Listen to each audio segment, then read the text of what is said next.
You walk through the door. Your bag is down. Your shoes are off. The kids are talking. Dinner is bubbling on the stove. And life, the very life you work so hard to provide for, is happening right in front of you. And yet, you aren't there. You answered their questions. You nod. You might even say the right things. But your mind is still in the 4 p.m. meeting. It's still in the email you haven't sent. It's still troubleshooting a problem that doesn't belong in your kitchen. And here's the part that's hard to admit. You can spend 4 hours in the same room as your family and still miss the entire evening. We talk a lot about work-life balance, right? But that's a corporate term that doesn't mean much in the real world. We talk about spending more time with family, but we don't talk about this. You can be physically present and emotionally absent at the same time. What we're actually dealing with is presence absenteeism. I want to be bold with you today. You aren't overwhelmed because of your kids. You aren't frustrated because they are being too loud. You're overwhelmed because you never actually left work. You brought the CEO into the living room. And the CEO is a terrible person to have at a family dinner. The CEO is looking for efficiency. The CEO is looking for results. But your family, they are looking for you. Think about the metrics of a CEO. Speed, efficiency, problem solving, getting to the point.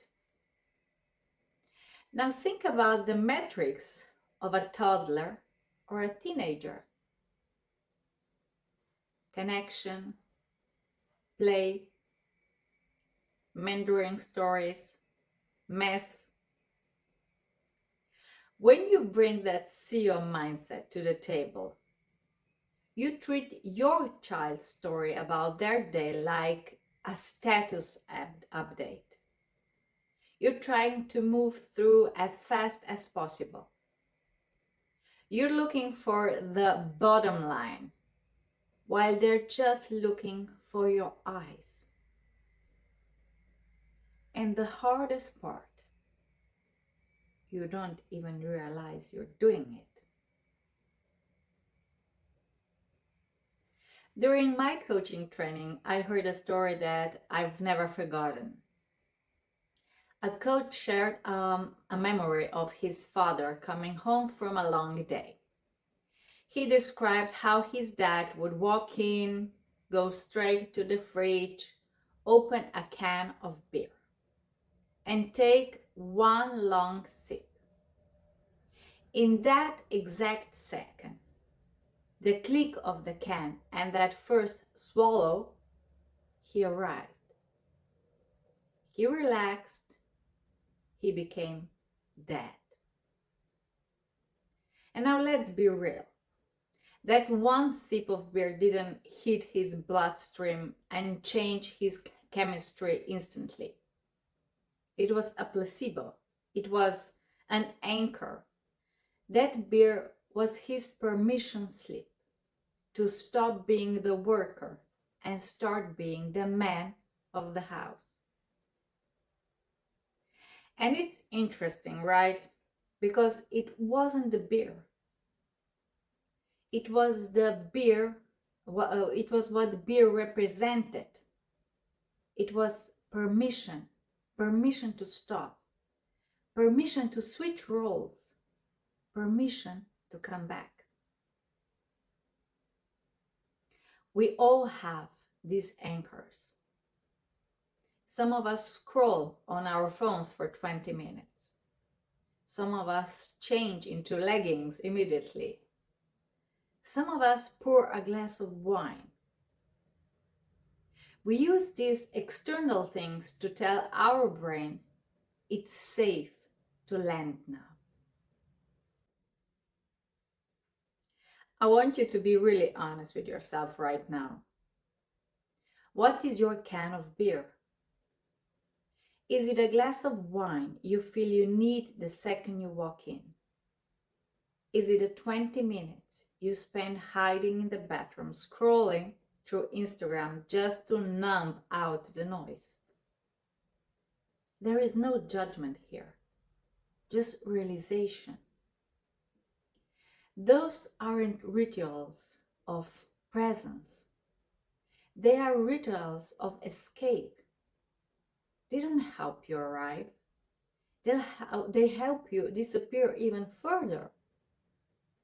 And the problem with disappearing is that you're not just disappearing from your stress.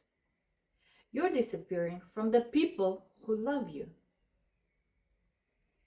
And if you need something external to arrive, you haven't actually learned how to lead your own nervous system. I remember my own version of this. Back when I was commuting, the car was my sanctuary. I didn't plan it as a ritual, but I needed it. I would play music, I would sing at the top of my lungs, or sometimes I would just sit in the driveway in total silence. I was letting the day go. I was hitting the brakes on the automation. So when I walked through the door, I was actually there. And the difference that makes is everything.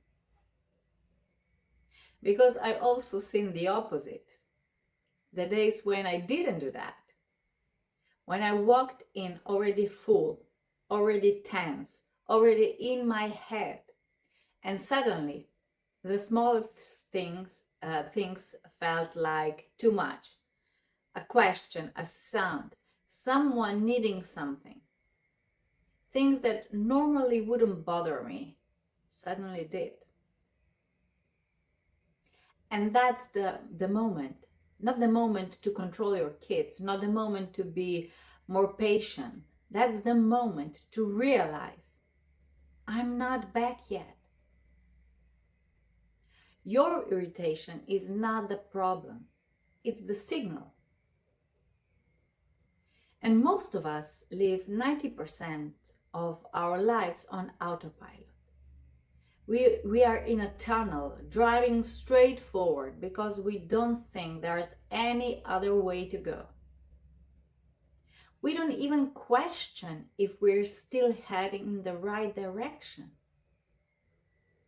And when you drive through your front door while you're still in that tunnel, you're a ghost in your own home.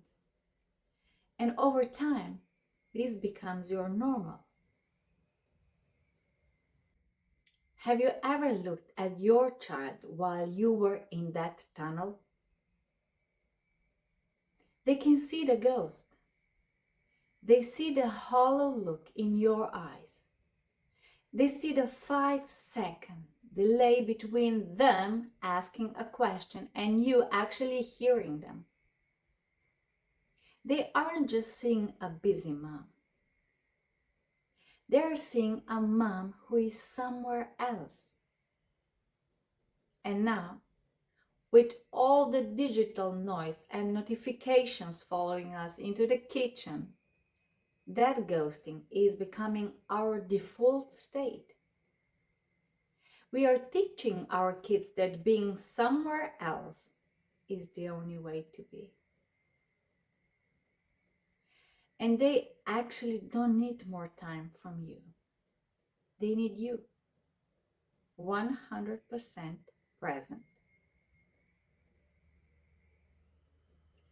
Have you ever had a full conversation with your child while looking at your laptop, only to realize 10 minutes later you have no memory of what they said?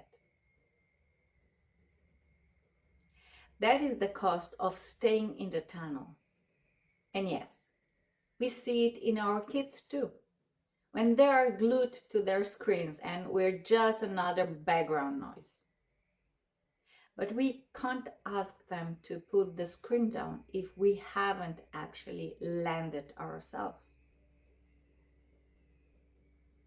So the question is not, how do I spend more time with my family? The question is, how do I actually arrive in the time I already have? Because presence is not about time, it's about state. The reason that tunnel is so hard to live is because of open loops. And if you've ever tried to read a bedtime story while your mind is somewhere else, you know exactly what I mean. Your brain hates unfinished business. That email you didn't send is a loop that stays open in your nervous system, draining your battery while you're trying to read a bedtime story. Part of landing is the mental leadership of consciously closing those loops, or at least acknowledging they exist so they don't have to scream for your attention while you're trying to be a mom. So, how do we land without the beer or the mindless scrolling? We use the body. For me, nature is the ultimate reset. Getting away from the blue light into the sensory world, the birds, the wind, the textures, the ground. But you don't need a forest to arrive. You just need your senses.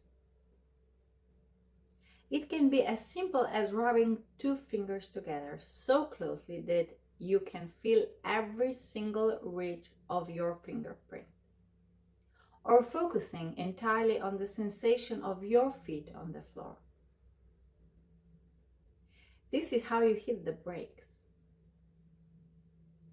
And when you feel that irritation rising, when your kid asks a simple question and you feel like snapping, that is your signal.